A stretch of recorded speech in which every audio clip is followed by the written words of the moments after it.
Guys, India के अंदर stock market को छोड़ के अगर बात करें क्रिप्टो या फिर फॉरेक्स ट्रेडिंग करने के लिए, वो भी इंडिया में बैठ के, तो हम लोगों को बहुत सारा ब्रोकर का फीचर्स तो मिल जाता है, लेकिन बहुत सारा ब्रोकर प्ले स्टोर में अवेलेबल नहीं है या फिर इंडिया के अंदर रजिस्टर्ड नहीं है, या फिर बहुत सारा ब्रोकर ऐसा है जो ब्रोकर आपके साथ स्कैम करने के लिए आता है। तो उन्हीं में से सबसे अच्छा एक ब्रोकर का रिव्यू आज का इस वीडियो के अंदर मैं करने वाला हूँ। वो ब्रोकर का नाम होगा ये मार्केट। तो ये मार्केट ऐसा ब्रोकर है जो ब्रोकर का रेटिंग प्ले स्टोर में 4.2 है, साथ ही में ग्लोबल ई प्लेटफॉर्म अवेलेबल है एंड उसी के साथ 17 ईयर्स से इन लोगों का प्लेटफॉर्म रनिंग है मार्केट के अंदर। तो सबसे पहले गाइस, आप सभी को मैं एप्लीकेशन को इंट्रोड्यूस करता हूँ। उसके बाद डिटेल्स में हम लोग जानेंगे कि एप्लीकेशन के अंदर कैसे हम लोग बहुत आसानी से साइन इन कंप्लीट कर सकते हैं। उसके बाद केवाईसी, डिपॉजिट, विड्रॉल, साथ में इनका जो कस्टमर सर्विस है उसका सपोर्ट आप किस तरीके से ले सकते हैं, सब कुछ इस वीडियो के अंदर डिटेल्स में एक्सप्लेन करूंगा। सो डिटेल्स में देखते हैं एएम मार्केट का रिव्यू को। तो वीडियो का शुरुआत करता हूँ एएम मार्केट का प्लेटफॉर्म से। तो डिस्क्रिप्शन बॉक्स में आप जैसे ही जाओगे तो वहां पे आपको एएम मार्केट का आपको लिंक देखने के लिए मिलेगा। जैसे ही आप उस लिंक पे टैप करोगे तो आपके सामने भी कुछ इसी तरीके का इंटरफेस ओपन होके आ जाएगा। अभी ऊपर की तरफ अगर आप देखोगे तो आपको लॉगिन का आपको बटन देखने के लिए मिल रहा है। आप जैसे ही लॉगिन का बटन पे प्रेस करोगे तो आपके सामने भी लॉगिन का पेज ओपन होके आ जाएगा। जैसे ही नीचे देखोगे तो आपको रजिस्ट्रेशन का बटन मिल रहा है। तो सबसे पहले हमें करना होगा प्लेटफॉर्म के अंदर रजिस्ट्रेशन। तो रजिस्ट्रेशन करने के लिए आप जस्ट स्टैंडर्ड अकाउंट का इस तरीके से एक फॉर्म ओपन होके आ जाएगा। सबसे पहले आप आपका यहाँ पे फर्स्ट नेम डालो, उसके बाद लास्ट नेम, आपका ईमेल आईडी, जिस ईमेल आईडी से आप आपका अकाउंट को क्रिएट करना चाहते हो, उसके बाद आप आपका मोबाइल नंबर को डाल के MT5 या फिर MT4 आपको जिसमें भी आपको ट्रेड करना है तो MT5 को आप सिलेक्ट कर सकते हो। उसके बाद नीचे की तरफ जो आपको बॉक्स देखने के लिए मिल रहा है, इस बॉक्स को टिक करके आप ओपन अकाउंट कर सकते हो। ओपन अकाउंट पे प्रेस करते ही आपका ईमेल आईडी पे एक आईडी एंड एक पासवर्ड भेज दिया जाएगा। जिस आईडी एंड पासवर्ड को यूज करके आप बाद में जो आपको फर्स्ट ऑफ ऑल लॉगिन का बटन मिल रहा था, वहां पे आप उसी ईमेल आईडी एंड उसी पासवर्ड को पुट करके आप लॉगिन कर सकते हो। उसके बाद गाइस, आपका लॉगिन जैसे ही सक्सेसफुल हो जाता है तो आपको आपका एक ईमेल आईडी पे कोड भेजा जाएगा। कोड को देकर आपको वेरिफिकेशन कंप्लीट कर लेना है एंड फाइनली आपके सामने भी कुछ इस तरीके का इंटरफेस ओपन होके आ जाएगा। अभी अगर आप देखोगे तो एप्लीकेशन के अंदर आपको सबसे पहले यहाँ पे ऑल अकाउंट का जो बटन देखने के लिए मिल रहा है, यहाँ पे आपको $0 शो हो रहा है क्योंकि हमारे यहाँ पे कोई भी डिपॉजिट अभी तक नहीं हुआ है। तो सबसे पहले ये जो प्लेटफॉर्म है, इस प्लेटफॉर्म के बारे में डिटेल्स में जानने से पहले मैं आपको बता देता हूँ कि यहाँ पे केवाईसी कैसे कंप्लीट करना होता है। तो केवाईसी कंप्लीट करने का प्रोसेस बहुत ज्यादा सिंपल है। आपको जस्ट कॉर्नर पे जो आपको लोगो देखने के लिए मिल रहा है, मतलब कि प्रोफाइल का आइकन है, आप प्रोफाइल का आइकन पे प्रेस करो एंड उसके बाद आपको माई प्रोफाइल का सेक्शन देखने के लिए मिलेगा। माई प्रोफाइल पे टैप करने के बाद अगर नीचे की तरफ थोड़ा सा स्क्रॉल करोगे तो आपको यहाँ पे ऐड डॉक्यूमेंट का आपको बटन देखने के लिए मिलेगा, जहाँ पे आपको क्लियरली मेंशन किया गया है कि आप यहाँ पे आपका ड्राइविंग लाइसेंस, आपका आईडी कार्ड, पासपोर्ट, ये सब कुछ दे सकते हो। अगर आप देखो तो आप ये सब कुछ क्लियरली वर्जन में आप दे सकते हो। रेसिडेंशियल परमिट भी अगर आप चाहो तो इजीली दे सकते हो। साथ ही में हम लोगों को बहुत ज्यादा डर होता है कि कहीं हमारा ये जो डॉक्यूमेंट है, ये डॉक्यूमेंट का गलत यूज ना हो, तो इस वजह से इन लोगों ने नीचे की तरफ क्लियरली मेंशन किया हुआ है, all collected data is SSL encrypted and securely transmitted. Your document are used only for verification purposes. मतलब कि आपका जो भी डॉक्यूमेंट होगा, ये डॉक्यूमेंट को सिर्फ और सिर्फ वेरिफिकेशन पर्पस के लिए ही यूज किया जाएगा। बाकी इसका गलत कोई भी यूज करने के लिए ये लोग ये चीज को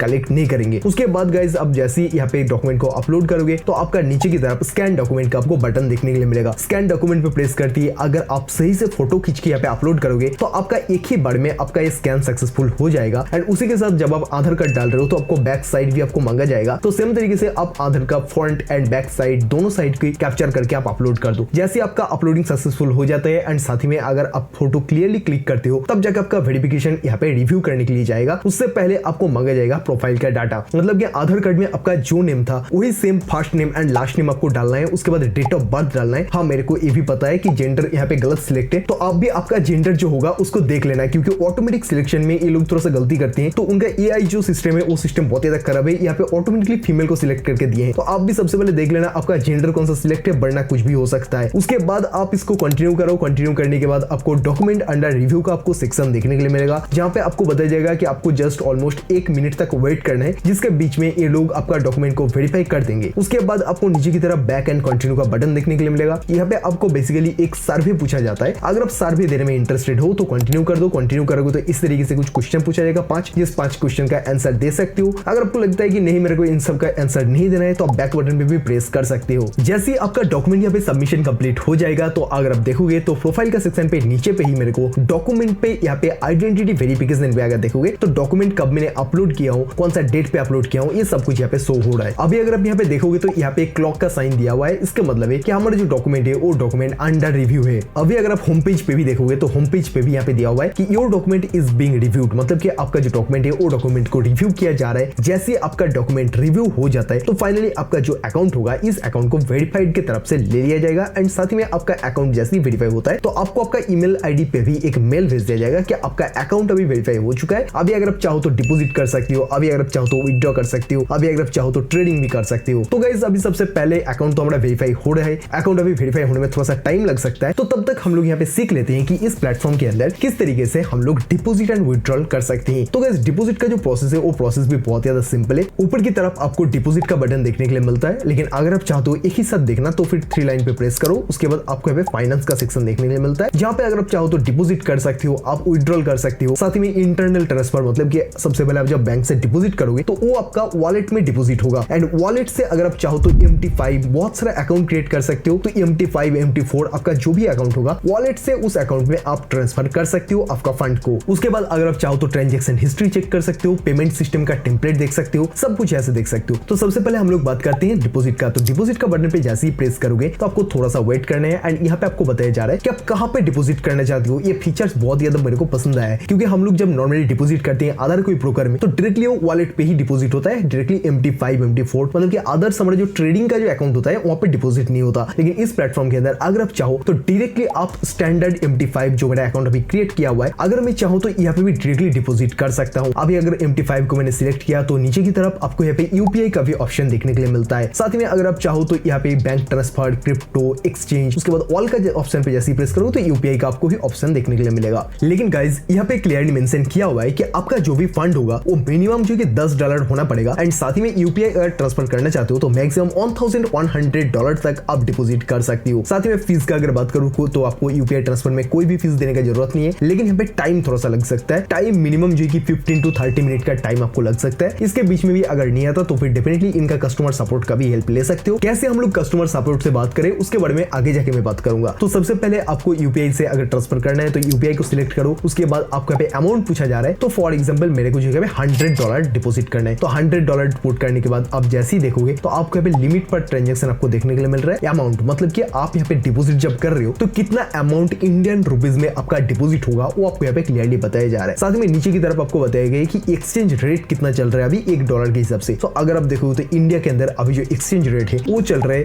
$1 इक्वल्स टू 87.51 INR एंड कब अपडेट हुआ है वो भी आप चेक कर सकते हो। करंट एज 17 अगस्त 2025 1950 के टाइम के अनुसार, मतलब कि अभी जो राइट टाइम पे जो वैल्यू चल रहा है मार्केट के अंदर वही वैल्यू आपको यहाँ पे दिया जा रहा है। अभी गाइस जब तक आपका अकाउंट वेरीफाई नहीं हो जाता तब तक आप तो डिपॉजिट नहीं कर पाओगे। तो उसी बेसिस पे मेरा अकाउंट क्योंकि अभी तक वेरीफाई नहीं हुआ तो मैं डायरेक्टली डिपॉजिट नहीं कर पाऊंगा। अभी गाइस अब जैसे ही यहाँ पे डिपॉजिट का बटन पे प्रेस करोगे तो इंस्टेंट आपका डिपॉजिट करने के लिए आपको पेमेंट मेथड मांगा जाएगा, मतलब कि आपको स्कैनर दिया जाएगा। साथ ही में अगर आप चाहो तो UPI के थ्रू डायरेक्टली आप उनका UPI ID पे भी पैसा भेज सकते हो। उसके बाद इंस्टेंट आपका 15 to 30 मिनट के अंदर आपका जो भी डिपॉजिट प्रोसेस होगा वो डिपॉजिट प्रोसेस कंप्लीट हो जाएगा। साथ ही में गाइस कोई भी एप्लीकेशन के अंदर जब आप इन्वेस्टमेंट करने के लिए जा रहे हो या फिर ट्रेडिंग करने के लिए जा रहे हो तो आप सबसे पहले उसका खुद से भी एक बार रिसर्च जरूर से कर लीजिएगा। एंड गाइस ये जो वीडियो के अंदर जो कुछ भी मैं आपको बता रहा हूँ जस्ट एजुकेशनल पर्पस के लिए, कोई भी बाइंग सेलिंग का एडवाइस नहीं दे रहा हूँ। सो गाइस डेफिनेटली इस वीडियो को एज ए नॉलेज लीजिएगा एंड आप इसको एडवाइस कभी भी मत मानिएगा। जैसे आपका यहाँ पे डिपॉजिट प्रोसेस कंप्लीट हो जाता है तो ऊपर की तरफ आपका जो है ऑल अकाउंट का सेक्शन देखने के लिए मिल रहा है। उसके बाद स्टैंडर्ड MT5 का ऑप्शन देखने के लिए मिल रहा है। यहाँ पे आपको आपका बैलेंस शो होगा। अभी आपको लग सकता है कि यहाँ पे ऑलरेडी MT5 का अकाउंट तो बना हुआ है, तो फिर हम अगर चाहे तो हम हमारे हिसाब से कैसे अकाउंट क्रिएट कर सकते हैं। तो आप आपका हिसाब से अगर आप अकाउंट क्रिएट करना चाहते हो तो प्लस का आइकन पे प्रेस करो। साथ ही में गाइस अगर देखोगे तो आपको यहाँ पे स्टैंडर्ड MT4 MT5 का बटन देखने के लिए मिल रहा है। ECN 0 कोई भी अकाउंट को आप चूज कर सकते हो। उसके बाद लिवरेज अगर आप चाहो तो 1:1000 तक मैक्सिमम ले सकते हो। 1:3000 तक अगर आप लेना चाहते हो तो इसका क्या कंडीशन है वो भी यहाँ पे क्लियरली मेंशन है। उसके बाद ओपन अकाउंट पे आप जैसे ही प्रेस करोगे तो इंस्टेंट आपका और एक अकाउंट क्रिएट हो जाएगा। अभी अगर गाइस बात करें विथड्रॉल का, तो विथड्रॉल का प्रोसेस भी सिंपल है। आप जस्ट विथड्रॉल करने के लिए विथड्रॉल बटन पे प्रेस करो। उसके बाद आपको यहाँ पे पूछा जाएगा आपका वॉलेट या फिर MT5 कहां से आप विथड्रॉल लेना चाहती हो। जहां पे भी आपका फंड रहेगा उस फंड को सिलेक्ट करने के बाद आप bank transfer, crypto wallet, exchange, साथ ही में अगर आप चाहो तो डायरेक्टली बैंक में भी आप विथड्रॉल ले सकती हो। साथ ही में यहाँ पे अगर आप देखोगे तो यहाँ पे क्लियरली मेंशन है कि कहां पे कितना ज्यादा लिमिट है। जैसे बैंक ट्रांसफर का अगर बात करो तो यहाँ का जो लिमिट है वो है $15 to $1500 पर डे। तो इस बेसिस पे अगर आप एक बार में अगर आप पे आउट लेना चाहती हो तो उस बेसिस पे आपको मिनिमम इतना डॉलर का आपको विथड्रॉल लेना पड़ेगा। उसी बेसिस पे क्रिप्टो वॉलेट में कितना है एंड कहां पे सबसे ज्यादा कम है, कहां पे ज्यादा सबसे ज्यादा है, सब कुछ आप यहाँ पे चेकआउट कर सकती हो। साथ ही में अगर चाहोगे तो नीचे की तरफ वीसा या फिर मास्टर कार्ड पे भी आप यहाँ पे विथड्रॉल ले सकते हो। अभी गाइस अगर बात करो कि यहाँ पे आप कस्टमर सपोर्ट से कैसे बात कर सकते हो तो नीचे की तरफ आपको यहाँ पे क्वेश्चन मार्क के पेज देखने के लिए मिल रहा है। जैसे आप यहाँ पे प्रेस करोगे तो आपको यहाँ पे सबसे पहले अगर देखोगे तो यहाँ पे आपको एक क्वेश्चन का ऑप्शन दिया हुआ है, उसके नीचे आपको टेलीग्राम का ऑप्शन मिल रहा है। अगर आप चाहो तो टेलीग्राम का उस ऑप्शन पे प्रेस करते ही डायरेक्टली आपको टेलीग्राम पे रिडायरेक्ट कर दिया जाएगा। साथ में वहाँ पे अगर आपका कोई भी क्वेरीज होता है तो उस क्वेरीज को पूछ के आप उसका इंस्टेंट सॉल्यूशन ले सकते हो। इनका जो सपोर्ट है वो 24/7 अवेलेबल है, तो अगर आप चाहो तो कभी भी इनका सपोर्ट से बात करके आप आपका प्रॉब्लम का सॉल्यूशन कर सकते हो। अभी गाइस क्योंकि हमारा अकाउंट वेरीफाई नहीं हुआ तो अकाउंट वेरिफिकेशन में थोड़ा सा टाइम ले सकता है, तो नेक्स्ट वीडियो के अंदर हम लोग बात करेंगे कि कैसे इस प्लेटफॉर्म को यूज करके हम लोग लाइव ट्रेड एग्जीक्यूट कर सकते हैं। सो आई होप गाइस कि इस वीडियो के अंदर आपको ये मार्केट के बारे में डिटेल्स में आपको सब कुछ पता चल गया होगा। एंड इसमें से अगर आपको कोई भी चीज क्वेश्चन मिले तो डेफिनेटली आप मेरे को नीचे कमेंट बॉक्स में कमेंट ड्रॉप कर सकते हो, मैं आपको वहां पर रिप्लाई कर दूंगा। चैनल पर नहीं हो तो वीडियो को लाइक एंड चैनल को सब्सक्राइब करके मिलते हैं हमारे नेक्स्ट वीडियो में।